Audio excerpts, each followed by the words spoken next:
the whole thing, my theme from the weekend was delightfully overwhelmed.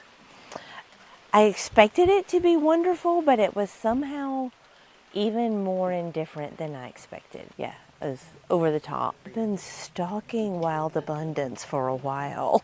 It's like, there's so many things I wanted to do. But this one was up, so I just did it as like a special prize to myself because the winter was really hard. I was like, I'm just going to give myself a prize. And it's been, so fabulous.